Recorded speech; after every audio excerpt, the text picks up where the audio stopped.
중동 내 이란 대리 세력들도 보복에 가세했습니다. 이스라엘도 이 휴전을 깨고 헤즈볼라 공격에 나섰는데요.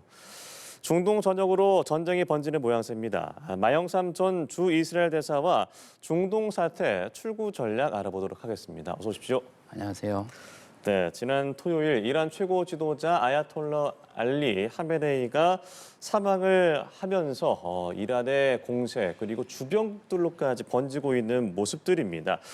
중동 정세가 갑자기 이렇게 가파르게 이 전쟁 양상으로 치닫고 있는 상황들 현재 모습들 좀 어떻게 보고 계십니까? 네, 상당히 심각한 국면으로 접어들고 있습니다. 지금 현재 여태까지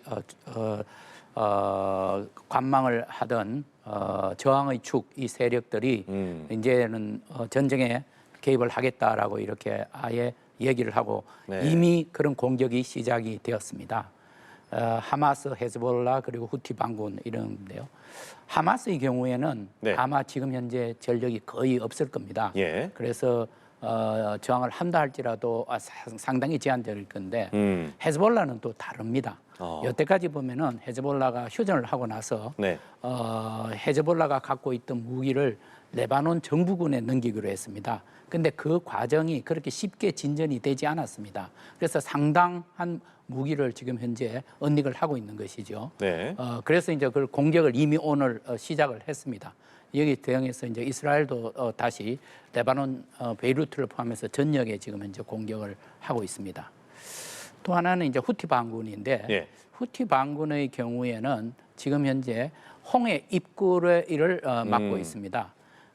근데 여기서는 호르무즈 해협만큼이나 중요한 것이 바로 수에즈 운하를 관통해 들어가는 겁니다.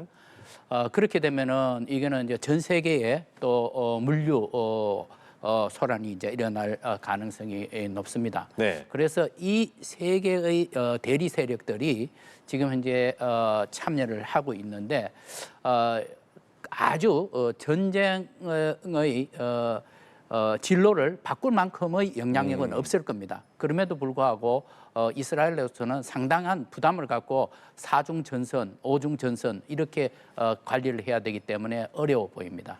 그러니까 말씀하신 대로 이게 전선이 좀 확대되는 양상으로 가는 것인지 말씀하신 어떤 저항의 축 세력들이 전쟁에 개입한다고 하고 또 유럽 국가들 뭐 독일, 영국, 프랑스까지도 전쟁에 어떤 지원을 할 것처럼 보여지는 상황이고 또 뭐 사우디의 정유 시설을 공격해서 이 걸프 6개국이라고 해야 될까요? 친미 성향의 전선이 확대된다고 하면 이게 장기전으로 갈 수밖에 없는 거 아닌가요? 지금 현재 이란 측에서 여태까지는 뭐라 그랬냐 하면은 만약에 우리가 공격을 받으면은 중동 지역에 있는 미군 기지를 향해서 우리가 공격을 하겠다 했는데 네. 오늘 나타난 양상은 그것이 아니라 그것을 포함을 해서 지금 현재 민간 지역, 공항, 그리고 호텔 이런 네. 지역까지 지금 다 하고 또 심지어는 사우디의 또 정유 시설까지도 지금 공격을 하고 있는 것입니다. 그래서 지금 걸프 6개국이 이미 성명을 발표를 해서 이렇게 되면은 우리도 이란을 공격할 가능성이 있다는 그런 이제 얘기를 하고 있습니다. 네. 더불어서 말씀하신 대로 지금 유럽에서도 지금 영국, 프랑스, 독일 이렇게 3국이 지금 연합 전선을 지금 펴고 있습니다. 더더군다나 이란 측이 드론을 이용을 해서 사이프러스에 있는 영국 공군 기지를 또 폭격을 했습니다. 네. 그렇게 되니까 사실상 이제 유럽 국가들도 더 이상 가만히 있을 수는 없다. 우리가 어떤 식으로든 참여를 해야 되겠다. 그리고 이란이 핵무기를 개발하는 것은 절대적으로 허용할 수 없다. 그러니까 트럼프 대통령하고 지금 결을 같이 하고 있는 그런 양상입니다. 예, 오늘 뭐 아침에 또 성명을 내놓은 트럼프 대통령의 얘기는 잠시 후에 나누도록 하고 일단 가장 걱정되는 게 우리 교민들의 이 상황인데 일단 뭐 김진아 외교부 2차관은 현재까지 파악된 바로는 피해가 없다라고 하는데 또 주 이스라엘 대사를 지내셨잖아요. 이런 상황에서는 어떻게 정부가 대응을 할 수 있습니까? 매우 어려운 또 상황입니다. 네. 왜냐하면은 우리 정부에서 여행 경보 단계 3단계로 해서 출국 구원을 이미 했고 그래서 여러 차례에 걸쳐서 거기에 있는 분들은 거주하시는 분들이든 또는 방문하시는 분들은 빨리 출국을 하라고 그렇게 얘기를 했습니다. 대부분 사람들이 그렇게 이제 듣고서 피난을 했는데 그럼에도 불구하고 생계를 위해서 또 생업을 위해서 그대로 머물고 있는 교민들이 꽤 있습니다. 네. 자, 그분들에 대해서는 우리가 특별히 이제 보호를 해야 그런 상황인데 내일 그 이스라엘에 있는 이 교민들은 상당수가 버스를 타고 이스라엘에서 타바 그러니까 이스라엘과 이집트 국경입니다. 타바로 가서 출국을 할 때 우리 영사들이 가서 다 이제 영사 조력을 합니다. 네. 그리고 넘어가면은 그 국경 바깥에서 이집트에서 온 우리 영사들이 와서 입국 수속을 또 도와줍니다. 그렇게 해서 거기서 버스를 타고 카이로로 갈 것인데 카이로까지 가는데 한 400km 정도 됩니다. 바로 시나이 반도를 건너서 이제 가는 겁니다. 그런 이제 상황인데 그렇다면 이제 이분들 어느 정도 이제 우리가 보호할 수가 있는 겁니다. 가장 걱정스러운 부분이 여행객들. 네. 지금 현재 두바이나 아부다비 이런 곳에서 우리 여행객들이 발이 묶여 있는 상태거든요. 그런데 거기가 안전하지가 않습니다. 지금 호텔도 지금 계속 공격을 당하고 있는 것이거든요. 그렇기 때문에 이분들은 사실상 우리 대사관의 비상연락망에 잡혀 있지도 않는 분들입니다. 그러니까 대사관으로서도 굉장히 깝깝하고 그리고 이분들은 더 걱정이 많지요. 그래서 이제 제가 생각하기에는 우리나라의 영사보호 제도 중에서 매우 좋은 제도가 하나 있습니다. 24시간 영사 콜센터가 있습니다. 거기에 전화를 걸면은 어떻게 하는 것이 가장 안전하다라는 정보를 얻을 수가 있습니다. 왜냐하면은 24시간 이 전화는 서울에서 받습니다. 서울에 우리 외교부에 그 사무실이 있습니다. 거기서 받아서 해당되는 우리 대사관 내 그대로 연락을 해줍니다. 그래서 연결을 시켜줍니다. 그래서 우리 그 여행객들은 가급적이면은 그것을 많이 이용을 했으면 좋겠습니다. 참고로 말씀드리면은 3210 0404입니다. 아, 3210 0404로 예, 전화하시면 서울 번호입니다. 그러니까 우리 네. 바깥에서 걸 때는 플러스 82 02 그리고 그 번호를 하면 됩니다. 아, 예. 도움이 필요하신 분들은 이 번호로 전화를 하셔라라는 말씀까지도 들어봤는데요. 일단은 뭐 트럼프가 이 하메네이 제거에 대해서 좀 계획을 한 부분일지 결국에는 그걸로 인해서 지금 촉발된 양상이기 때문에 트럼프는 미리 이걸 좀 계획을 했다라고 보시는 거예요? 네, 저는 그렇게 생각을 합니다. 왜냐하면 이건 매우 큰 오퍼레이션이고 매우 중요한 오퍼레이션입니다. 예. 그거에 대해서는 상당 기간 동안 정보 수집도 해야 되고 또 관련되는 부대의 대응도 대기도 시켜야 되고 하기 때문에 네. 이거는 상당 시간이 있었다고 봅니다. 근데 그래서 지금 네탄야후 총리가 미국에 최근에도 또 갔지 않습니까? 그래서 이런 문제들을 종합적으로 다 협의를 하지 않았나 그렇게 생각을 합니다. 예. 일단은 뭐 트럼프는 하메네이 제거 이후의 성명에서는 이제 이란의 어떤 반정부 시위대의 어떤 기회가 될 것이다라고 했단 말이죠. 그러나 이게 현실적으로 가능한 일일지에 대해서 회의적인 시각이 굉장히 많은 것이고 또 오늘 뭐 아침에는 숨진 미군 3명을 거론하면서 앞으로 더 많은 사망자가 발생할 수 있다. 그리고 이란 공격을 4주 정도 이어갈 것이다라고 했기 때문에 근데 이렇게 말을 해놓고도 사실 트럼프 입장에서는 이 전쟁이 장기화되는 건 부담스러울 수밖에 없는 거잖아요. 그렇습니다. 저 트럼프 대통령은 항상 보면은 상대방으로 하여금 혼란스럽게 두 가지 상반되는 얘기를 계속 같이 하고 있습니다. 네. 빨리 전쟁을 끝낼 것이다. 이렇게 얘기했지만 오늘 또 이제 4주라는 얘기가 나왔습니다. 그럼에도 불구하고 맥시멈 4주, 그러니까 최대 4주라고 했기 때문에 그 안에 끝낼 수도 있다는 것인데 굉장히 부담이죠. 국내 정치적으로 지금 현재 이번 전쟁에 대해서 국민들 여론이 상당히 좋지 않습니다. 네. 27%만 지금 현재 거기에 대해서 찬성을 한다는 것이지요. 그래서 트럼프 대통령으로서는 당장에 지금 중간 선거를 지금 앞두고 있습니다. 거기에서 공화당이 지금 상당히 어려운 상황인데 그걸 어떻게 헤쳐나가느냐. 그렇다면은 이번에 이 전쟁이 중간 선거에 최소한 실이 되지 않도록 관리를 해 나가야 될 측면이 많습니다. 그러니까 덕이 되든지 아니면은 최소한 점수를 잃지 않아야 되는데 지금 현재로서는 어려운 것 같습니다. 왜냐하면은 지금 이 문제뿐만 아니라 네. 지금 관세 문제와 관련돼서 대법원 판결 문제가 있고 그리고 앱스타인 문제가 있고 또 이민자 학대에 관한 이제 문제가 있고 이렇게 하기 때문에 전반적인 여론이 좋지 않습니다. 그래서 따라서 저는 생각하기에 사주라고 얘기했지만 그 이전에 전쟁을 끝날 수 있으면은 빨리 끝내는 방향으로 트럼프 대통령이 마음을 먹지 않을까 그렇게 생각을 하고 있습니다. 그러니까 결국에는 트럼프의 목적 달성이라고 한다면 레짐 체인지, 정권 교체가 될 텐데 그게 좀 쉽지 않은 상황인 것 같은 게 라리자니는 이제 앞으로의 대화는 없다라고 또 못을 받기도 해서 그동안에 이제 핵 협상이 이루어진 거에 대한 뭐 더 연장은 없다라는 얘기로 이해하면 됩니까? 그러니까 이란은 지금 그 최고 지도자의 암살을 당한 입장에서는 원하는 게 좀 뭐라고 볼 수 있을까요?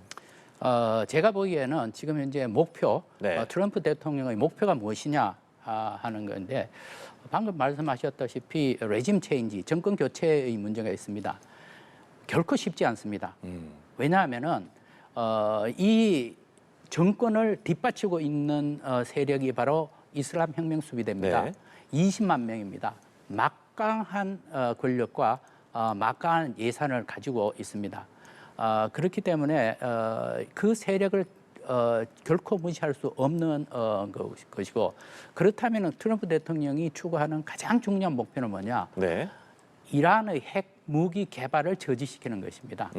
그러니까 원래부터 지금 핵 협상에서부터 이 문제가 이제 커져 나온 것입니다. 네. 그래서 이건 이란의 핵 문제를 어느 정도 선에서 어떻게 마무리되느냐, 정리가 되느냐 하는 것에 대해서 미국 측도 이란 측도 아마 매우 심각하게 생각을 하고 있을 겁니다. 그래서 제가 보기에는 레임 체인지가 정권 교체를 하겠다고 했지만 그 목표를 이루지 못할 수도 있는데 그보다 네. 더 중요한 핵 문제를 어떻게 해결하느냐 하는데 초점이 맞춰질 것 같습니다. 그러니까 트럼프는 이 하메네이를 제거하면 이란의 혼란을 가져다 주고 내부에서 어떻게 보면 뭐 혁명이라든가 여러 가지 움직임을 예상을 했던 걸까요? 아니면 결국에는 지상군 투입 아니면은 그게 좀 가능할 것인가라는 얘기들이 나오고 있잖아요. 어떻게 보세요? 우선 지상군 투입은 안 할 것입니다. 네. 왜냐하면은 이거는 그야말로 트럼프 대통령이 여태 5년 대통령 집권을 하면서 얘기했던 바하고 정반대되는 현상입니다. 미군이 아프가니스탄하고 전쟁을 했고 또 이라크하고 전쟁을 했습니다. 네. 그 결과가 뭐냐면은 결과는 엄청난 그 미군들이 경제적 손실도 있고. 희생이 되었고 예. 경제적 손실이 되었고 예. 그래서 외교적인 실패라고 이미 정해져 있었습니다. 그렇기 때문에 여기에 지상군을 개입을 시켜서 전쟁을 계속한다. 그건 아마 그렇지 않을 거로 저는 생각을 합니다. 예.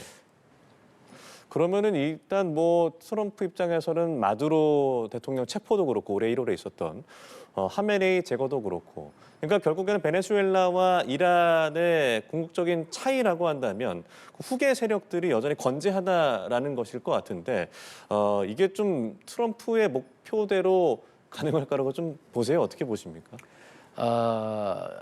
아마 원래 공격을 시작을 했을 때 트럼프 대통령은 핵 문제를 해결을 하고 덤으로써 정권 교체까지 간다면은 참으로 다행스러울 것이다라고 했겠습니다만은 네. 엄연한 한계가 있고 또 지금 현재 이슬람 혁명 수비대에서 후계자를 지금 현재 옹립을 하려고 하지 않습니까? 네. 이런 여러 가지 징후를 봤을 때 과연 이 국민들이 저항 세력들이 일어나서 그것이 체제 전복까지 갈 수 있을까라는 것에 대해서는 매우 어려워 보입니다. 제 생각에는 트럼프 대통령도 그걸 인지하고 있지 않을까 이렇게 생각을 합니다. 그러면 뭐 지난해 말부터 올해 초까지 대규모로 이제 이란의 어떤 반정부 시위가 있었습니다만 지금은 어떻게 보면 확실한 구심점이 없다고 봐야 되는 거예요. 그렇습니다. 지금 현재 어느 나라든 이런 국민적인 저항으로서 혁명이 성공을 하려고 그러면은 예. 구심점이 있어야 되는 겁니다. 그런데 그 구심점이 될 만한 사람들이 이미 다 제거가 되었습니다. 그래서 구심점이 없기 때문에 매우 어려운 상황이고 그래서 최근에 보면은 작년 12월부터 일어났던 이 소요가 강경 진압으로 인해서 소요가 잦아들었습니다. 네. 자, 그렇다면은 다시 물론 일어날 가능성도 있습니다만은 이슬람 혁명 수비대가 혁명 수비대의 권력 기반인 또 거기에 지지 세력들이 굉장합니다. 그래서 사실상 이란의 국민들이 거리에 나온 사람들도 있고 그냥 무슬림 혁명 수비대를 지지하는 세력도 있고 이렇게 네. 하기 때문에 당장 우리가 큰 변화를 가져오기는 기대하기 어려울 걸로 봅니다. 그리고 가장 걱정되는 문제는 이제 호르무즈 해협에 대한 봉쇄라든가 또 예멘군 후티가 또 참전을 하면서 또 홍해로의 또 길목도 걱정이 되는 상황입니다. 현재 뭐 상선 문제가 차질을 빚고 있습니다만 이게 실제적으로 봉쇄가 가능한 지점일지 이 부분도 궁금한 분들 많으실 것 같아요. 물리적으로 가능합니다. 왜냐하면은 폭이 굉장히 좁습니다. 네. 33km밖에 되지 않습니다. 그리고 그 봉쇄를 한다는 것이 그렇게 어려운 작업이 아닙니다. 예를 들면서 어뢰를 수중에 매설을 한다든가 네. 또는 이 폐 유조선을 그 바닥에 가라앉힌다든가 이 정도만 해도 이게 봉쇄가 되는 것입니다. 그런데 과연 그렇게 할 것이냐 하는 문제에 대해서는 만약에 그렇게 하는 경우에는 지금 현재 전 세계 석유의 20%가 그 길로 나오고 네. 있고 가스가 30%가 나오고 있습니다. 이게 막힌다고 하면은 전 세계에 유리 파동이 일어납니다. 그렇다면은 이제 유가가 엄청 뛰겠죠. 그러면 전 세계를 상대로 해서 이란이 여기에 이제 저항하는 형태가 될 것이고 뿐만 아니라 지금 이란이 경제 제재를 받고 있습니다만은 네. 석유를 몰래 수출을 하고 있다고 합니다. 그럼 그 물량은 어디서 나오느냐? 마찬가지로 호르무즈 해협을 통해서 나오고 있는 것입니다. 그러니까 어떻게 보면 자살행위나 다름이 없습니다. 그래서 합리적으로 판단을 한다면은 아마 거기까지는 안 갈 것이다. 그래서 네. 지금 현재도 보면은 계속 우회해라, 그걸로 들어가지 마라는 이제 경고가 계속 나올 뿐이지 실질적으로 봉쇄는 하지 않았습니다. 그런데 이제 여기서 굉장히 걱정스러운 측면이 하나 있습니다. 최근에 지금 어제 오늘에 걸쳐서 이란이 대응을 하는 상황을 봤더니 저게 과연 합리적인 대응일까라는 의심을 갖는 부분들이 꽤 있습니다. 예를 들어서 지금 걸프 국가를 상대로 해서 거기에 공격을 하는데 네. 민간 시설도 공격을 하고 공항도 공격을 하고 정유 시설도 미군 기지뿐만 아니라 네. 정유 시설도 공격을 하고 하는 겁니다. 그렇다면 이게 과연 누가 어느 선에서 저런 결정을 했을까? 하메네이가 사망하고 난 다음에 과연 그 지휘 체제가 제대로 작동을 하고 있느냐? 거기에 대해서 제가 상당히 걱정이 되는 부분입니다. 네. 그렇다면은 호르무즈 해협 이 봉쇄하는 문제도 합리적으로 판단을 한다면은 안 할 것이다 말입니다. 그런데 지금 정책 결정하는 체제가 네. 잘 작동되지 않고 있다면은 이상한 결정이 날 수도 있는 것입니다. 그래서 어떻게 해서든 간에 이게 국제적인 영향력 하에서 빨리 종전으로 가야 되지 않을까 그런 생각을 하고 그렇게 본다면은 여러 지금 현재 나라의 역할을 기대할 볼 수가 있을 것 같습니다. 여기서 또 우려되는 지점은 또 이란의 원유 수출의 80%를 이제 중국이 한다고 하는데 중국에도 이제 타격을 입을 수 있는 그런 상황이어서 미국에 굉장히 좀 반대 목소리를 내고 있잖아요. 그러니까 외교적으로 어떤 대응을 하는 것과 또 이게 더 나아가는 것과는 또 차이가 있을 텐데 군사적 개입은 뭐 없을 가능성이 크다고 봐야 될까요? 어떻게 보십니까? 저는 중국이 군사적 개입을 한다면 매우 무모한 계획일 것 같습니다. 네. 그래서 저는 자제를 할 걸로 그렇게 생각을 합니다. 그러나 중국으로서는 상당히 지금 뼈아픈 경험을 하고 있는 것입니다. 네. 베네수엘라에서 마두로 사태 때도 마찬가지고 또 지금 현재 이란의 지금 석유 수출 물량을 상당 부분을 지금 이란에서 받고 수입 물량을 상당히 받고 있는데 그렇게 하다가 보면은 지금 중국은 중동 지역에서 이제 영향력을 좀 확대할 수 있는 좋은 기회다라고 해서 최근에 많은 노력을 해왔습니다. 예. 1대1로도 그쪽으로 확장을 시키면서. 네. 그런데 지금 현재 아주 어려운 상황이 이제 되었습니다. 자, 그래서 이제 오늘도 강력한 성명을 발표를 했는데, 자, 그렇다고 해서 그럼 그 한 발 더 나가 실질적으로 물리적인 무슨 조치를 취할 수 있을 것인가? 저는 그 부분에 대해서는 좀 회의적입니다.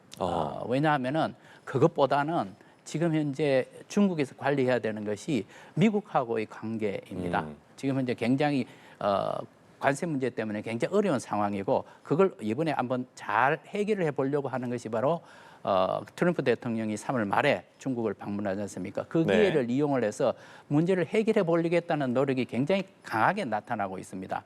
그래서 만약에 중국이 개입한다고 하는 것은 미국하고의 맞대결이 되는 것입니다. 저는 그것은 피할 것이라고 봅니다. 네, 알겠습니다. 확전 양상을 보이고 있는 중동 상황, 중동 정세에 대한 얘기를 나눠봤습니다. 지금까지 마영삼 전 주 이스라엘 대사와 함께했습니다. 고맙습니다. 감사합니다.